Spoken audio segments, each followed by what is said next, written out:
Next आपका topic जो है वो है इन्फ्लेशन। इन्फ्लेशन क्या होता है? Permanent increasing the prices in the economy known as inflation. जब किसी इकोनॉमी में प्राइसेस बढ़ती चली जाएंगी गुड्स और सर्विसेज की, तो उसको हम बोलते हैं, उस टाइप की सिचुएशन को बोलेंगे इन्फ्लेशन। मोस्टली कई बार इन्फ्लेशन मार्केट में आता रहता है, ऐसा नहीं है कि इन्फ्लेशन नहीं आती, कीमतें कई बार काफी चीजों की बढ़ जाती है। हमें जो क्वेश्चन आएगा वो आएगा इन्फ्लेशन क्या है, टाइप्स ऑफ इन्फ्लेशन लिखिए। टाइप्स ऑफ इन्फ्लेशन में सबसे पहले इन्फ्लेशन हमारे पास आ रही है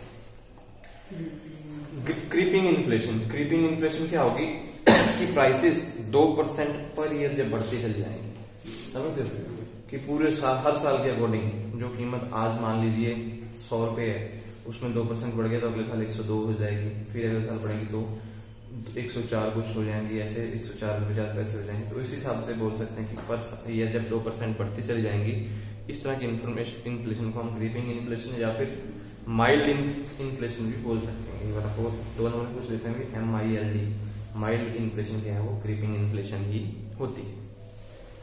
एक आती है वॉकिंग इन्फ्लेशन। वॉकिंग इन्फ्लेशन का मतलब क्या हो गया? जब इन्फ्लेशन आपकी कीमतें 3% से लेके 10% तक बढ़ती है हर ईयर के अकॉर्डिंग हम मान हाँ जी, फॉल्स का मतलब होता है कि between increasing inflation rate fall between 3 to such inflation can be harmful for the economy. ऐसी इकोनॉमी के लिए हम इन्फ्लेशन जो होती है हमेशा हार्मफुल होती है, क्योंकि किसी भी कंपनी की कंपनी बोल रहा हूँ, इकोनॉमी की ग्रोथ जो है स्टेबल लाइन के ऊपर चलनी तो इकोनॉमी ग्रोथ कर सकती है। जब वहां पे इकोनॉमी में प्राइसेस स्टेबल नहीं होंगी तो वहां पे कभी भी हमें प्रॉब्लम्स आ सकती है। फिर आती है रनिंग इन्फ्लेशन। हाँ, जो वॉकिंग इन्फ्लेशन है इसमें ऐसा नहीं है कि कई बार बढ़ती भी है, कई बार कम भी होती है, फॉल्स भी बोल सकते हैं, डाउन भी हो सकते हैं 3 से 10% तक की। कई बार ऐसी कीमतें आती है ना, जो चीजें मार्केट में खरीदते हैं कई बार सस्ती भी होने स्टार्ट हो जाती है, तो इकोनॉमी के लिए प्रॉब्लम्स होती है। मैं एग्जाम्पल आपको बताऊं, एक बार क्या हुआ था, पेट्रोल डीजल की कीमतें बहुत सस्ती हो गई थी। उस टाइम पे गवर्नमेंट ने कम नहीं की थी, गवर्नमेंट ने अपने सेस वगैरह जो एजुकेशन सेस हैं या कुछ और सेस हैं, ऐसे बहुत सारे सेस लगा दिए थे, ताकि अगर ये कीमतें अभी डाउन कर दी लोगों के लिए आज सस्ता हो जाएगा। बाई द वे जब कीमतें बढ़नी स्टार्ट होंगी तो लोगों की डिमांड हो जाएगी अपने सस्ता करके जानवर उसके बढ़ाया है, तो उस टाइम पे इकोनॉमी को स्टेबल करने के लिए कुछ ना कुछ चीजें की जाती हैं। इसलिए बोलते हैं कि वॉकिंग इन्फ्लेशन है, चलते फिरते कुछ भी हो सकता है, बंदा पीछे की तरफ भी जा सकता है और आगे की तरफ भी दिए जा सकते हैं। फिर हमारे पास आती है रनिंग इन्फ्लेशन। रनिंग इन्फ्लेशन क्या होती है? जब कीमतें 10% से ज्यादा भी बढ़ती हैं हर साल, ऐसी कोई प्रोडक्ट हम एग्जाम्पल के तौर पर ले लें तो बढ़ते चले जाते हैं, मोस्टली 10% के अकॉर्डिंग बढ़ते चले जाएंगे, तो हमारे पास उस तरह की इन्फ्लेशन को हम रनिंग इन्फ्लेशन भी बोलेंगे।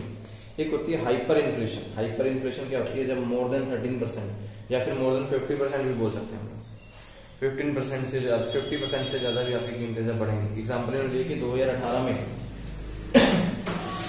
where the IMF has predicted prices to rise to 13,000% in 2018। International monetary fund जो है हमारे पास, जो मॉनेटरी फंड वाली संस्था है, 2018 में उन्होंने 13% से ज्यादा मतलब 13,000 रुपए तक की कीमतें एक बार में बढ़ाई थी 2018 में, ऐसा भी हम बोल सकते हैं। बहुत सारी कीमतें जब एक ही बार में मार्केट में बढ़ती हैं, ये मोस्टली क्या होता है जब स्टॉक मार्केट में कई बार आपको ऐसा देखने को मिल जाता है कि स्टॉक मार्केट में जो आज के शेयर कम वैल्यू पे स्टार्ट हुए हैं, एकदम से उनकी कीमत मार्केट में बढ़ जाती है, तो उसको हम हाइपर इन्फ्लेशन भी बोल सकते हैं। उसके बाद टाइप्स ऑफ इन्फ्लेशन और भी बहुत प्रकार करती है। सबसे पहले डिमांड पुल इन्फ्लेशन। जैसे जैसे मार्केट में डिमांड बढ़ती चली जाएगी किसी चीज की, कीमतें बढ़ने लग जाएंगी, तो उसको हम डिमांड पुल इन्फ्लेशन ही बोलते हैं। डिमांड कम कर दो, अपने भी कीमतें डाउन होना स्टार्ट हो जाएंगे। Cost push inflation. कई बार ऐसी भी कंडीशन होती है कि कोस्ट कम होने से भी इन्फ्लेशन जैसे जैसे कोस्ट बढ़ती चली जाएगी किसी प्रोडक्ट की, उसको हम कोस्ट पुल भी बोलते हैं। लोग उस चीज को खरीद रहे होते हैं, उसकी कीमतें कंपनी अपने आप ही बढ़ाना स्टार्ट कर देते हैं, तो उसको कोस्ट पुल इन्फ्लेशन भी बोल सकते हैं। जैसे एग्जाम्पल बोले रेंट है, रेंट कंट्रोल गवर्नमेंट से टक्कर करती है कुछ एरिया में, 20 लेवल से ज्यादा रेंट किसी से ज्यादा हायर नहीं करना, 20 से ज्यादा आप रेंट नहीं ले सकते। लेकिन क्या होता है कुछ लोग जैसे हर साल बढ़ाते चले जाएंगे किराया, उसको क्या बोलते हैं कोस्ट पुल। हम हर साल बढ़ाते चले जाएंगे, लोग यूज करने वाले बैठे ही हैं, तो हटाएंगे तो कोस्ट पुल इन्फ्लेशन ही बोल सकते हैं। पेट्रोलियम प्रोडक्ट प्राइस है, पेट्रोल है, कीमतें बढ़ती चली जाती हैं, धीरे धीरे बढ़ाते हैं, उसको हम ऐसे बोल सकते हैं क्रीपिंग इन्फ्लेशन। धीरे धीरे बढ़ाते हैं लेकिन बढ़ती चली जाती हैं, लोग उसको यूज करते रहेंगे, वो कोस्ट पुल है ना। जैसे कोस्ट बढ़ती चली जाएगी कीमतें अपने भी बढ़ती चली जाएंगी। Wages push inflation. जैसे जैसे लोगों की वेजेस बढ़ेंगी, लोगों के खर्चे बढ़ते जाएंगे, लोग मार्केट में पैसा लगाते जाएंगे, लोगों जो कीमतें हैं वो भी अपने बढ़ती चली जाएंगी, तो उसको हम वेजेस पुश इन्फ्लेशन भी बोल सकते हैं। Profit push inflation. Profit push inflation क्या मतलब? कई बार की कंपनी प्रॉफिट को बढ़ाने के लिए कीमतें बढ़ा देती हैं, तो उसको प्रॉफिट बूस्टर इन्फ्लेशन। लोग खरीदने वाले होते हैं, उनको लगता है कि हमारा प्रोडक्ट आज मार्केट में बिक रहा है, किसी मर्जी दाम पे हो, जब कीमतें बढ़ेंगी तो उसको क्या बोलेंगे, कंपनी हमने प्रॉफिट के लिए बढ़ा रही होती है, एक्चुअल में खर्चा तो उतना आया नहीं होता, क्योंकि मार्केट में जब और कहीं इन्फ्लेशन नहीं आई, सिर्फ उस कंपनी ने या किसी प्रोडक्ट में इन्फ्लेशन आ गई है, तो रीजन क्या है, हमने प्रॉफिट बढ़ाने के लिए सोच रही है। इम्पोर्ट पुश इन्फ्लेशन, मान लीजिए मार्केट में जब बार बार इम्पोर्ट बढ़ता चला जाएगा, एक्सपोर्ट है ही नहीं, तो वो भी इन्फ्लेशन ही है, बाहर से सामान आता चला जाएगा, लोग यूज करते चले जाएंगे, तो कीमतें गवर्नमेंट ने तो बढ़ानी ही है। पेट्रोल अब मान लीजिए इसके लिए सब्सिट्यूट हम कुछ भी बाहर भेजें ना, एक्सपोर्ट करें ना, तो गवर्नमेंट पेट्रोल की कीमतें अपना बढ़ा देगी। कुछ ऐसे बहुत सारी कंट्रीज हैं जहाँ पे बहुत ज्यादा महंगा भी मिलता है, आप पाकिस्तान वगैरह साइड में चले जाओ तो बहुत महंगा है, जो चीजें हम यूज कर रहे हैं जब उसके लिए रिगार्डिंग कुछ बाहर भेज ही नहीं रहे, तो कीमतें अपने अभी बढ़नी स्टार्ट हो जाती है। डिमांड साइड फैक्टर डेट कोज इन्फ्लेशन, डिमांड के रिलेटेड कुछ फैक्टर इन्होंने बताए हैं जिसकी वजह से इन्फ्लेशन बढ़ती है। Increase in the government expensive, जब गवर्नमेंट के खर्चे बढ़ने स्टार्ट हो जाते हैं, मींस गवर्नमेंट जब इन्वेस्टमेंट करेगी मार्केट में, लोगों को सर्विसेज देगी, अपने खर्चे बढ़ाएगी, तो लाजमी सी कीमत है उसके, मीन्स कुछ ना कुछ टैक्स आपके ऊपर बर्डन बढ़ेंगे, जिन चीजों को आपको पे करना ही पड़ेगा, तो अपने आप इन्फ्लेशन आ जाती है।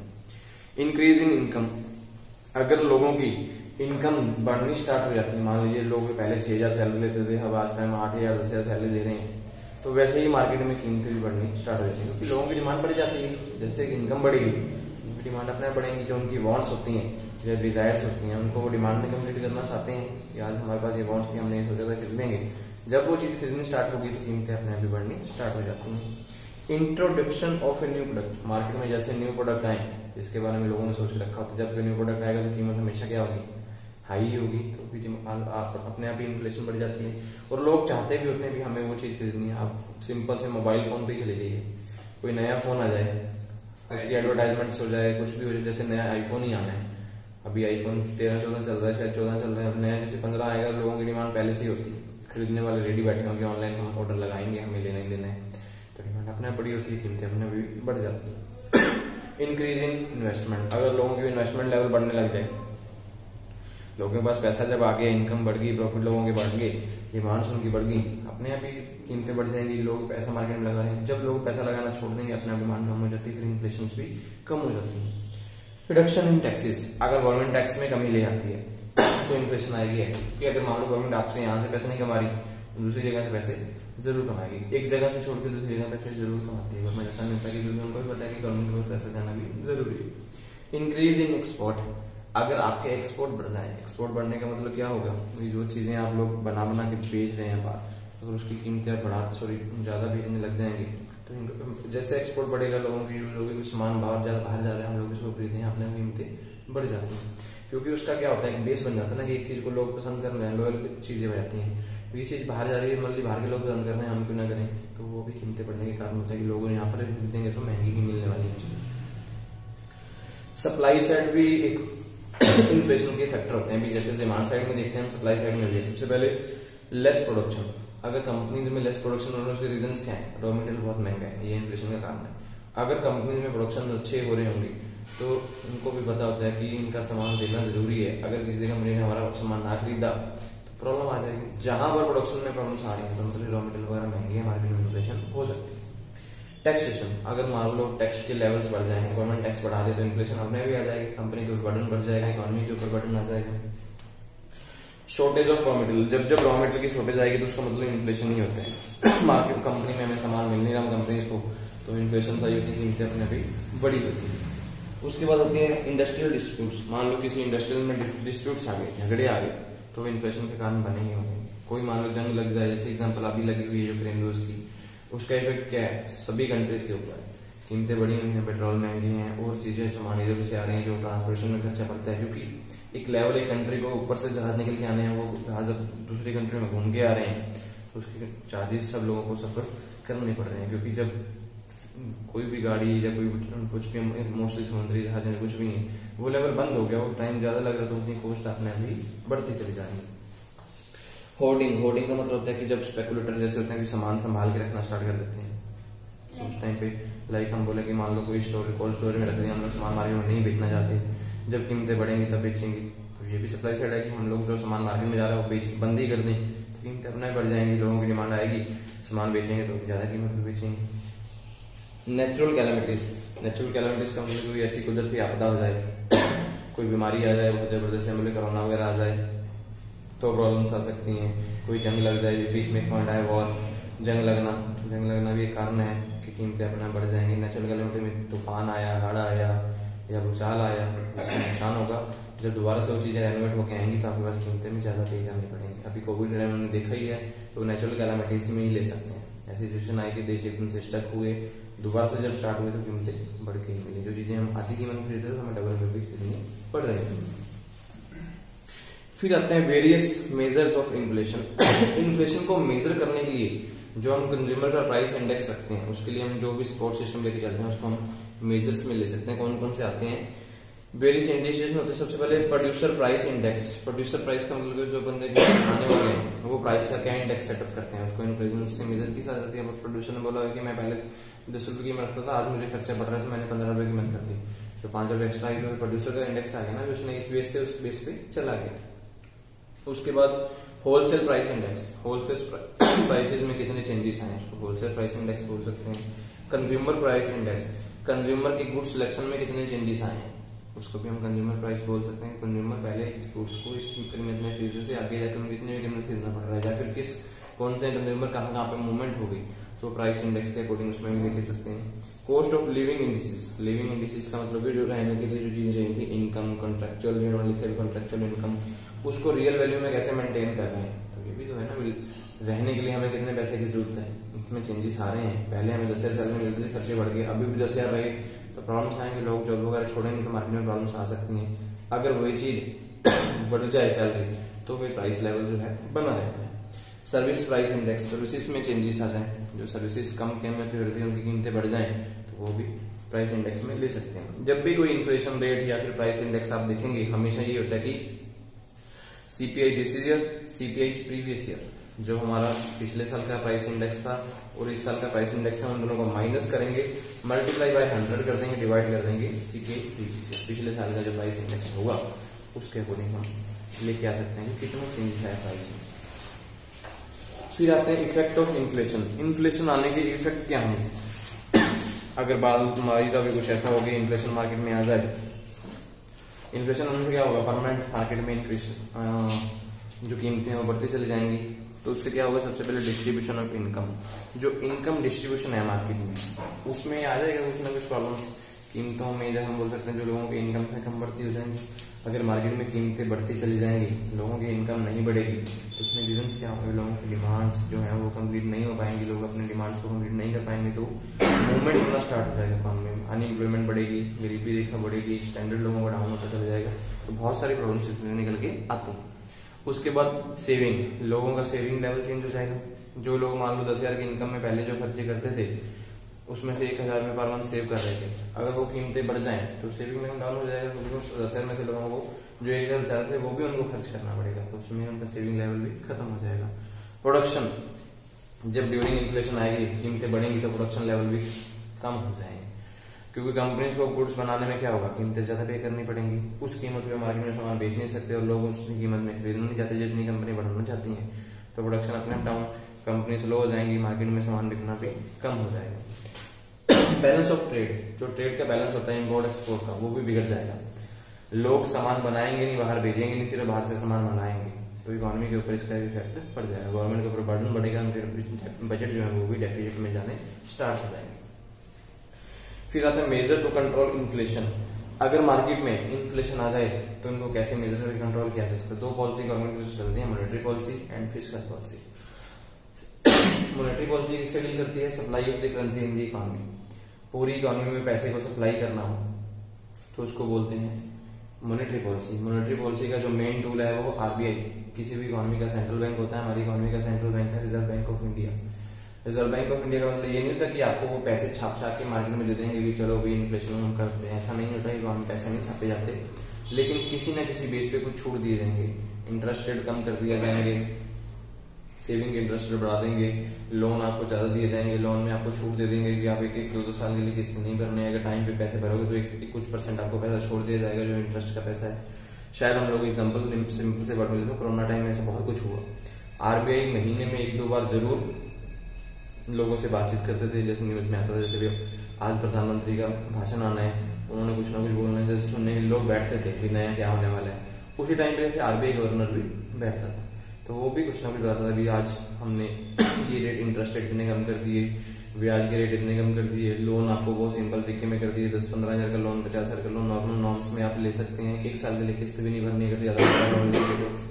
बहुत सारी सर्विसेज जो मिलती हैं, इस तरह की पॉलिसीज को हम मॉनेटरी पॉलिसी ही बोलते हैं, जब आरबीआई अपनी तरफ से कुछ एफर्ट्स करके गवर्नमेंट को भी पैसा देता है और मार्केट में पैसा भी लेके आते हैं। कौन कौन से काम करते हैं, लिखा कि ओपन मार्केट ऑपरेशन, जब मार्केट में खुद अपनी सिक्योरिटीज को सेल करने का काम करते हैं, मीन्स ऐसे बोलेंगे किसी का लोन वगैरह इशू करेगा, आरबीआई खुद मार्केट में आएगा कि आप इस तरह से मार्केट में लोन ले सकते हैं।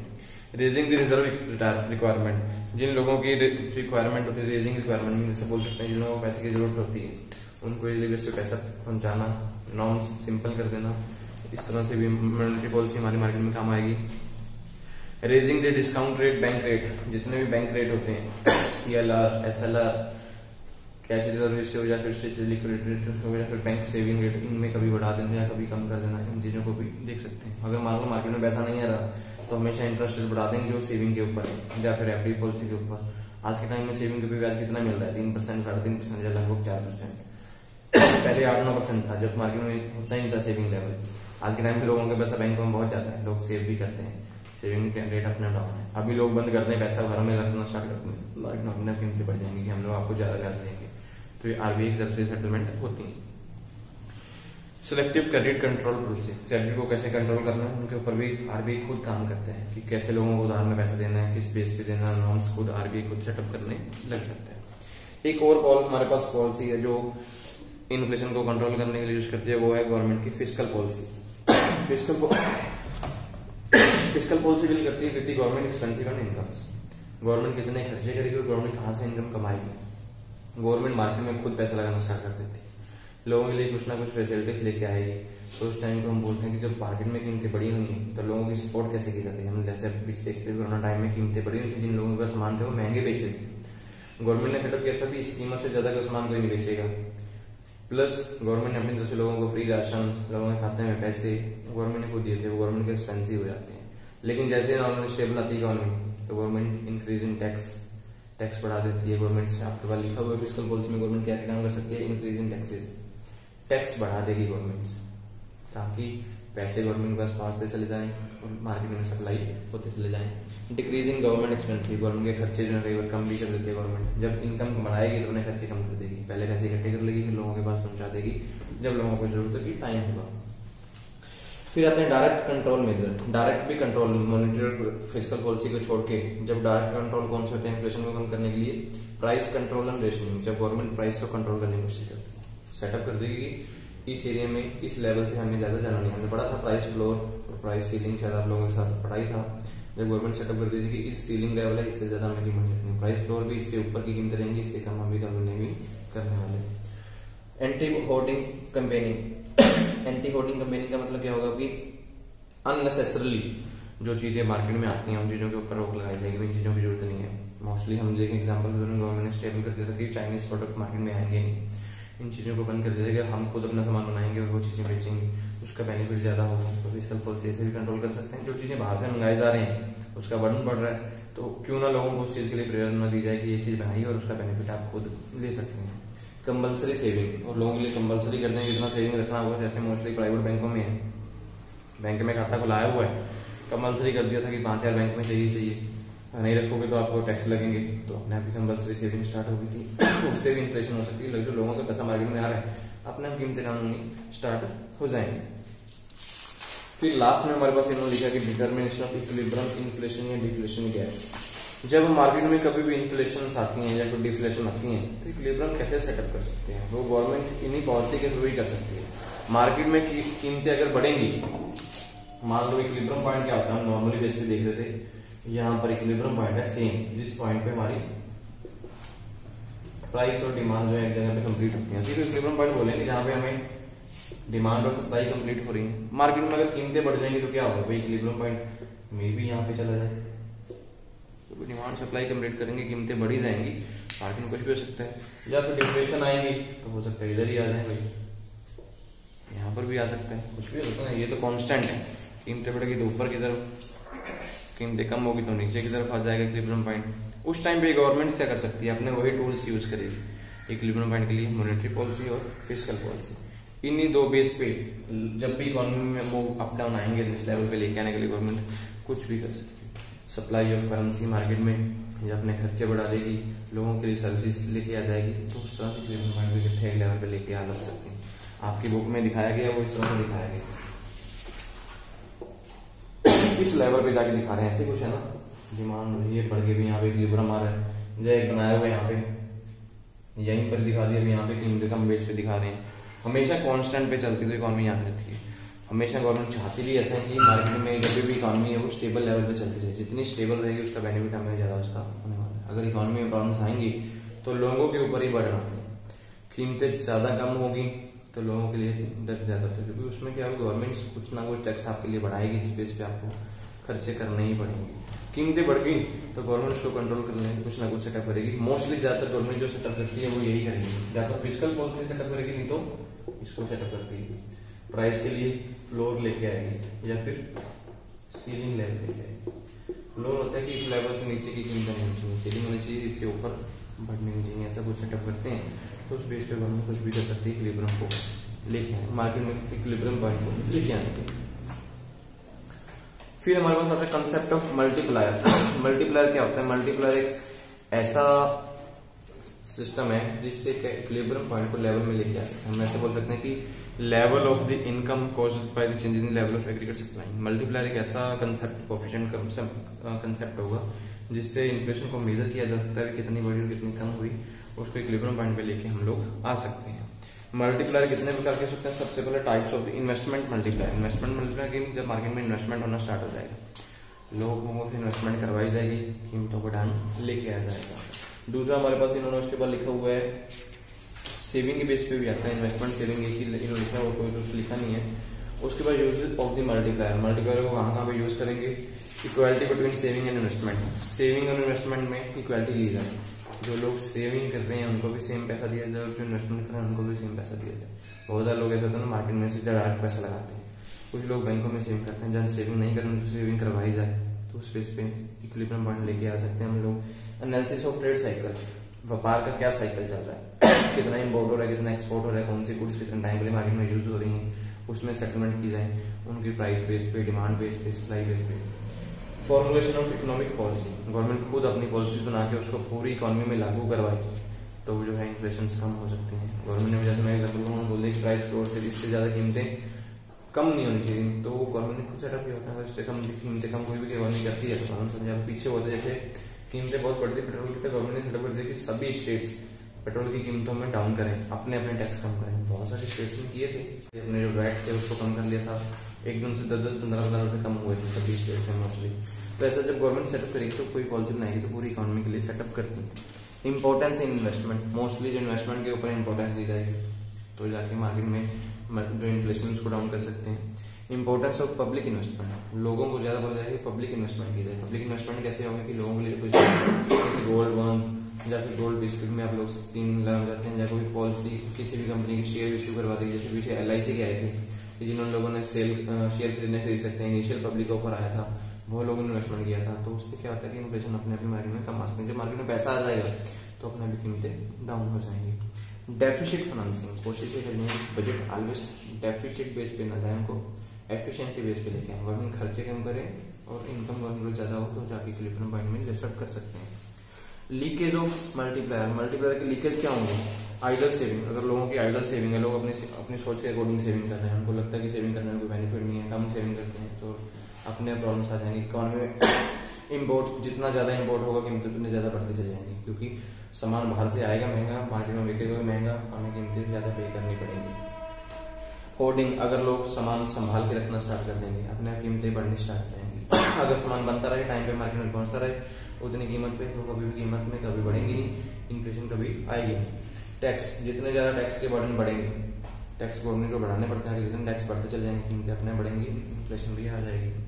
High liquidity preference, high liquidity preference अगर लोग ऐसा सोचते हैं कि पैसे को लिक्विड फॉर्म में रखना स्टार्ट करें, लिक्विड फॉर्म समझते हो कि इजीली बेस पे कैश अवेलेबल हो गई, लोग ऐसे होते हैं इन्वेस्टमेंट करते हैं, उनको ऐसा लगता है कि अगर एक्चुअल में कैश में पैसा होगा तो उसका बेनिफिट हमें ज्यादा हो सकता है, या फिर बैंक में बैलेंस होगा बेनिफिट ज्यादा होगा। बहुत लोग ऐसे सोचते हैं, या फिर घरों में हमारे पास रखेंगे। वो लोग क्या है, कहीं पर इन्वेस्टमेंट नहीं करते, ना आपकी FD अकाउंट खुलवाएंगे, ना RD अकाउंट खुलवाएंगे, या फिर मार्केट में पैसा लगाएंगे, कोई इंश्योरेंस नहीं करवाएंगे। उस टाइम पर इन्फ्लेशन आती ही आती है। अगर लोगों की ये सोच चेंज हो जाए कि हमें लिक्विडेशन में ही पैसा चाहिए, लिक्विड का समझ सुना बोलते हैं कि सिर्फ हमारी जेब में ही पैसे पड़े हैं, जब जरूरत पड़े उसको यूज कर लें। अगर इस चीज को चेंज कर दिया जाए तो इकोनॉमी में इन्फ्लेशन कभी नहीं आ सकती, क्योंकि लोग अपने पास पैसा जितना संभालेंगे मार्केट में कीमतें तो नहीं बढ़ेंगी। अगर रोटेशन बनी रहेगी तो कभी भी कीमतें नहीं बढ़ेंगी। उसके बाद हम लिखेंगे limitation of A multiplier.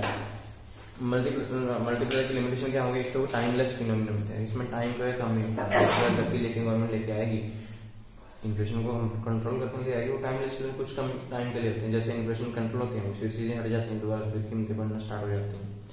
Static phenomena, static एक सिर्फ स्ट्रेटजी बेस पे काम किया जाता है जब इसकी जरूरत है। मैं से बोलूँ कि गवर्नमेंट को लगता है कि आज इस चीज की जरूरत है, वो स्ट्रेटजी बना लेंगे, जब वो काम हो गया उसके बाद फिर काम खत्म। Exclusive in passage on consumption of is given, हमेशा इस चीज पर मोस्टली ध्यान देगा लोगों के कंजम्पशन लेवल पर आएगा। लोग जितना कंजम्पशन लेवल में जाएंगे, खर्च करेंगे, उसका उसका बेनिफिट है। जैसे वो लेवल स्टार्ट होता है तो उसके बाद फिर कीमतें भी बढ़नी स्टार्ट होती हैं। अगर एक बार लोगों ने कोई चीज छोड़ दी, उनको दोबारा उस चीज का आदी बनाया जाना, इसको भी हम बोल सकते हैं। नेग्लेक्टेड डिराइव डिमांड, जो लोगों की डिराइव डिमांड होती है उसको नेग्लेक्ट लिया जाता है। लोगों को ये सोचते हैं कि लोग क्या चाहते हैं उसका मतलब नहीं है, मार्केट में एक्चुअल किस चीज को कैसे कंप्लीट करवाना है उस चीज के बेस पे लिया जाता है। इट इज ए मिथ, हम ऐसे बोल सकते हैं कि एक सोच है जिस बेस पे काम किया जाता है, उसके अलावा कुछ नहीं है। हम लोग कई बार सोच लेते हैं कि गवर्नमेंट हमारे लिए बेनिफिट होगा या कुछ चीज हमारे लिए बेनिफिट होगा। गवर्नमेंट ऑलवेज पूरी इकोनॉमी को लेकर चलते हैं, किसी एक चीज के लिए होता है। सिर्फ उसमें उनका मकसद होता है कि हम लोग अगर काम कर रहे हैं तभी हमारे साथ लोग जुड़े हैं, तो वो सोच के अकॉर्डिंग चलते हैं और कुछ भी नहीं होता। हम ऐसे बोले कि हम अपने आप कुछ कर लेंगे, ऐसा कुछ करना नहीं। मार्केट में कीमतें बढ़ती हैं तो वो भी गवर्नमेंट के बेस पे बढ़ते हैं, कम भी होंगे तो उनके बेस पे ही होने वाले। ये था आपका इन्फ्लेशन का टॉपिक जो हुआ खत्म। कोई पॉइंट आपको लगे इसमें से पूछने वाला ठीक है, नहीं तो अगला हम करते हैं टॉपिक।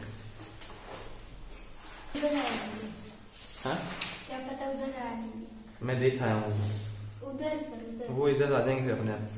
नेक्स्ट हमारे पास टॉपिक है macro economics problem of fluctuation and growth. जो मैक्रो इकोनॉमिक्स की बात करते हैं हमने टॉपिक पीछे भी पढ़ लिया था। मैक्रो इकोनॉमिक्स के जब पूरी इकोनॉमी के बारे में सोचा जाएगा, पूरी इकोनॉमी में कैसे हमारी ग्रोथ में फ्लक्चुएशंस आती हैं। फ्लक्चुएशन समझते हो, रुकावटें आती हैं, कोई इकोनॉमी ग्रोथ नहीं कर पाती, तो वो फ्लक्चुएशन कौन कौन सी होती हैं जिस बेस में इकोनॉमी में प्रॉब्लम्स होती हैं। सबसे पहले उन्होंने लिखा कि इकोनॉमिक ग्रोथ में चेंजेस जब लगातार आते हैं तो उसको हम बोलते हैं फ्लक्चुएशन। इकोनॉमिक ग्रोथ मीन्स अभी जीडीपी डाउन अच्छी जा रही थी, जीडीपी एकदम से डाउन हो जाना, नेशनल इनकम का डाउन हो जाना, डिस्पोजेबल इनकम कम हो जाना, अनएम्प्लॉयमेंट बढ़ जाना, ये सारी फ्लक्चुएशन जो होती हैं। दूसरा पॉइंट लिखा कि अनएम्प्लॉयमेंट, जब मार्केट में कभी भी अनएम्प्लॉयमेंट आएगा तो इकोनॉमिक ग्रोथ अपने आप ही डाउन हो जाएगी। क्यों डाउन हो जाएगी कि लोग काम करेंगे नहीं, अच्छा प्रोडक्शन होगा नहीं तो सामान बाहर जाएगा नहीं, ना लोग खरीदेंगे ना ही लोग उससे ज्यादा खाएंगे, तो कीमतें भी डाउन होना स्टार्ट हो जाएंगे, उसमें रिसेशन की प्रॉब्लम्स भी आ सकती हैं।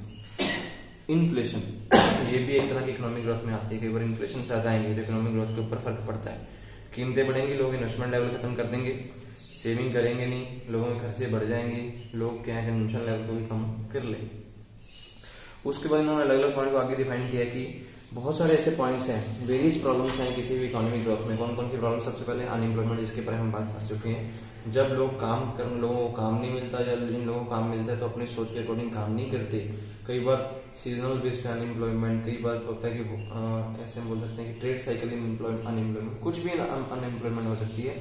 जब लोगों को काम नहीं मिलेगा तो प्रॉब्लम्स आती हैं, तो ये किसी भी इकोनॉमी की ग्रोथ में प्रॉब्लम्स लेके आ सकते हैं। पुअर एजुकेशन स्टैंडर्ड, अगर हमारे एजुकेशन स्टैंडर्ड में कुछ चेंजेस नहीं किए जाते, वही स्टैंडर्ड चलता रहेगा, कोई की सोच के साथ लोग चलते रहेंगे तो कमी आएगी, क्योंकि लोग वही कुछ पढ़ेंगे जिसकी चीज आगे रिक्वायरमेंट नहीं है। आज का टाइम क्या कहता है कि इन लोगों को वो चीज पढ़ाई जाए जिसको आगे काम आने वाला है। प्रैक्टिकल बेस पे लेके आए, टेक्नोलॉजी लेवल पे पढ़ाया जाए तो उसका बेनिफिट उसको ज्यादा हो सकता है। पुअर इंफ्रास्ट्रक्चर, अगर किसी कंट्री में इंफ्रास्ट्रक्चर इवॉल्व नहीं होगा, नई रेल, रोड, एयरवेज सर्विसेज नहीं सेटअप होंगी, सैटेलाइट सिस्टम नहीं आएगा, तो इकोनॉमी में ग्रोथ होती ही नहीं है।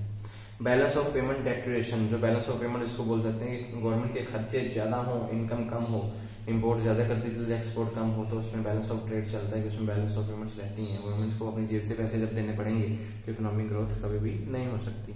इन्फ्लेशन, मार्केट में अगर लगातार कीमतें बढ़ेंगी, हाइपर इन्फ्लेशन आ जाए, मान लीजिए कई बार 50% भी कीमतें बढ़ जाए, या फिर क्रीपिंग ही चलती रहे, हर साल कीमतें बढ़ेंगी, तो प्रॉब्लम्स आती ही हैं। ट्रेड साइकिल, व्यापार का जो लेवल है वो कम हो जाए, मीन्स हमारा GNP, GDP, gross national product है वो डाउन हो जाए। मार्केट में मान लो कोई प्रॉब्लम्स है, जैसे कि बीमारी आ जाए, या फिर कोई वॉर लग जाए, जंग लग जाए, ऐसा कुछ भी हो जाए, हमारा प्रोडक्शन कम हो जाए, अनएम्प्लॉयमेंट की वजह से भी कम हो सकता है, तो इकोनॉमी में प्रॉब्लम्स आएंगी ही आएंगी।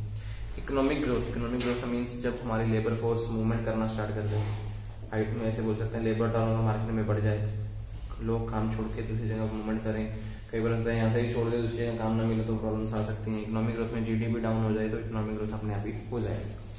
फिर एक कंडीशन दिखाई, इकोनॉमिक ग्रोथ में क्या आता है, रिसेशन। रिसेशन होता है कि जब आपकी कीमतें डाउन होना स्टार्ट हो जाती है, रिसेशन ऐसा भी हम बोल सकते हैं।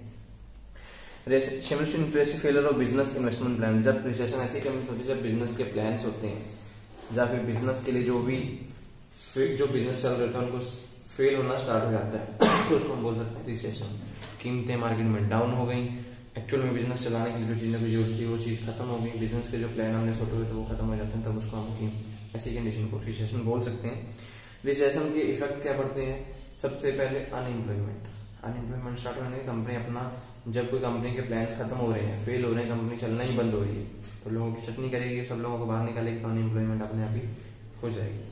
फैमिली लाइफ, लोगों का जो फैमिली लिविंग स्टैंडर्ड है वो डाउन होना स्टार्ट हो जाता है, जिन लोगों की इनकम बंदी होती है, इनकम खत्म हो जाती है, जब इनकम खत्म होगी तो उतने लोग क्या करेंगे, कम कीमत पे सफर करना स्टार्ट कर देंगे। राइज इन पॉवर्टी, जो गरीबी रेखा का लेवल होता है वो बढ़ना स्टार्ट हो जाता है, गरीबी रेखा बढ़ेगी तो क्या दिक्कत होगी, इकोनॉमी में प्रॉब्लम्स आएंगी, इकोनॉमी में प्रॉब्लम्स आने से क्या वो गवर्नमेंट को भी इकोनॉमिक ग्रोथ कम हो जाएगी। चेंज इन लाइफस्टाइल, जैसे कीमतें बढ़ेंगी लोगों का लाइफस्टाइल जो सोच होगी बदल जाएगी, वो लोग पुराना टाइम में आना स्टार्ट कर देंगे, जो चीजें मार्केट में बिक रही होती हैं वो बिकनी बंद हो जाएंगी।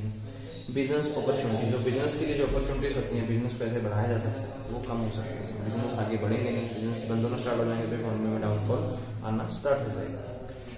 इसी में एक टॉपिक उन्होंने बताया कि इन्फ्लेशन, अगर मार्केट में इन्फ्लेशन आ जाए, परमानेंट कीमतें बढ़ती चली जाए, तो उसके भी इकोनॉमी के ऊपर प्रभाव पड़ते हैं। पहले तो लिखा भी इन्फ्लेशन क्या होगी, इन्फ्लेशन ओपन हो सकती है जब price freely demand supply base पे बढ़ती है, उसको हम ओपन इन्फ्लेशन बोल सकते हैं। सप्रेस्ड इन्फ्लेशन, जब हमें किसी इकोनॉमी को कंट्रोल करने के लिए कीमतें बढ़ती हैं, गवर्नमेंट को लगता है कि इस चीज को सेटअप करने के लिए कीमतें बढ़ानी जरूरी है, उसको सप्रेस, हमें सरप्राइज बेस से कीमतें बढ़ती हैं, उसको होते हैं क्रीपिंग इन्फ्लेशन, 2 या 3% हर साल बढ़ती चली जाएंगी। क्रीपिंग इन्फ्लेशन आपकी कौन सी है, अभी लगेगी 2 मिनट में।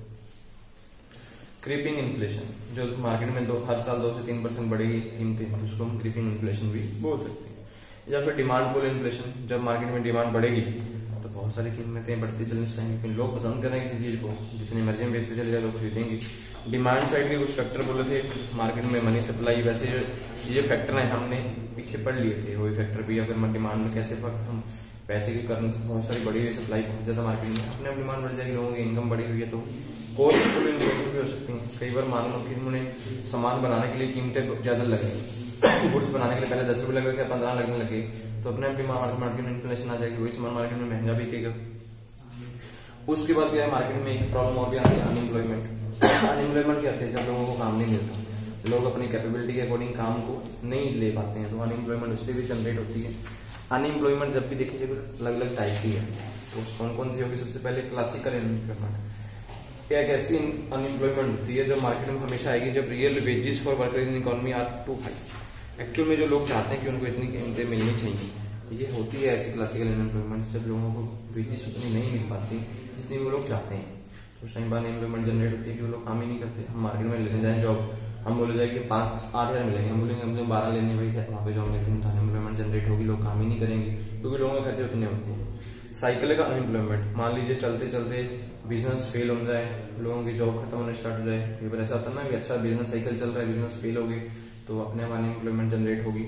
स्ट्रक्चरल अनएम्प्लॉयमेंट, स्ट्रक्चरल क्या मतलब होगी, जब हम देखते हैं कि शिफ्ट, इकोनॉमी कई बार शिफ्ट होती है, लोग क्या करते हैं, गवर्नमेंट ने यहाँ पे कंपनी लगाई थी, लेकिन यहाँ पे कीमतें बहुत बढ़ गई, टैक्स बढ़ गए, तो लोग स्ट्रक्चरल बेस पे गवर्नमेंट सेटअप कहीं और ले जाते हैं, तो लोग मूवमेंट नहीं करना चाहते हैं। पंजाब के लोग हैं, बोलते हैं कंपनी यहाँ थी अभी छोड़ के हिमाचल चली गई, हम लोग हिमाचल जाना नहीं चाहते, तो स्ट्रक्चर बेस पे प्रॉब्लम्स आती हैं, तो ऐसे अनएम्प्लॉयमेंट भी जनरेट हो जाती है। फ्रिक्शनल क्या होता है, कई बार ऐसे लोग होते हैं अपनी जॉब्स को लीव करना स्टार्ट करते हैं, कम कीमत की वजह से या फिर कम सैलरी की वजह से। तो बहुत सारे लेबर ऐसे करते हैं, यहाँ से काम कर रहे हैं, यहाँ सैलरी कम मिल रही है, कोई बताते हैं दूसरी जगह सैलरी अच्छी मिल रही है, वहाँ चले जाते हैं। कई बार ऐसा होता है कि यहाँ से भी छोड़ के दूसरी जगह भी जॉब नहीं मिलती, तो फ्रिक्शनल अनएम्प्लॉयमेंट भी जनरेट होती है। वॉलंटरी अनएम्प्लॉयमेंट, कुछ लोग जो अपनी इच्छा से ही काम नहीं करना चाहते।